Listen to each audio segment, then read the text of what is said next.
Welcome back. Today in Behind the Badge, we are getting your questions answered. Some of you at home sent questions in to Metro, and we are taking them straight to the department. Sergeant Miguel Garcia joins us live now. Good morning, Miguel. How are you? Good morning. How you doing? I'm good, thank you. So, yeah, we've been pushing this email address that we have here, behind the badge at fox5vegas.com, for a while, and we've got some viewer questions. You ready for them? I hope they're not hard. All right, so BJ wrote into our newsroom asking in part, and we'll pop it up on screen here, do we have to stop for buses that have flashing lights, but the stop signs and or arms are not out? And what does the law say about medians if the bus is on the other side of a median? Well, that's a very good question, Alyssa. A lot of people have that question, and when we're out there working patrol, that's one of the many questions that we get. But, it's a simple answer to this.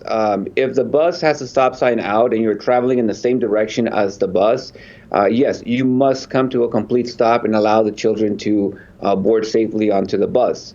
If you're going the opposite direction, the only time that you have to stop is if there's no median in the middle or any type of obstacle that prevents the kids from crossing over. Okay, so if there is a median, you do not have to stop on the other side, but if there is no median, yes, you do have to stop. And I think his confusion also came from if the bus lights are flashing, but the stop arm is not out, what should drivers do?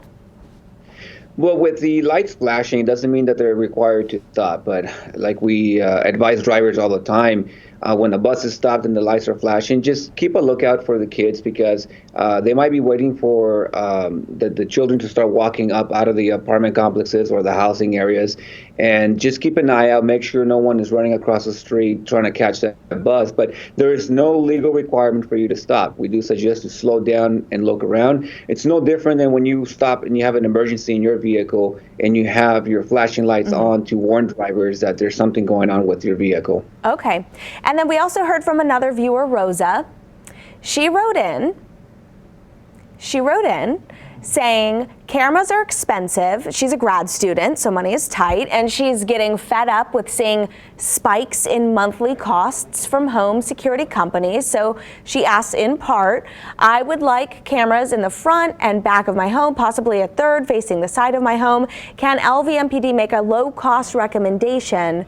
Now, we know Metro can't endorse any specific brand of camera or home security system, but can you at least tell us what to prioritize when looking at them so people know where their money is best spent? Yes, Alyssa, unfortunately, we're not able to endorse any products specifically to our viewers here. But yeah, I mean, look, we have to look at it this way. When you go out there and you want to buy a product, you want to buy the best product out there for the best price. And we ask, take a look at the camera system, make sure that the quality of video is there. The last thing we want you to do is go spend money on something that is blurry, and we are unable to make an identification of an individual or someone who has committed a crime against you. So that's one of the things to look at. Also, you want to look at how many cameras can you buy for the amount of money that you're spending, and where are you going to put them inside on your property. There's a couple of suggestions that we have. The front door is one of them. The back door is another one. Any point of entry is where we recommend for people to do.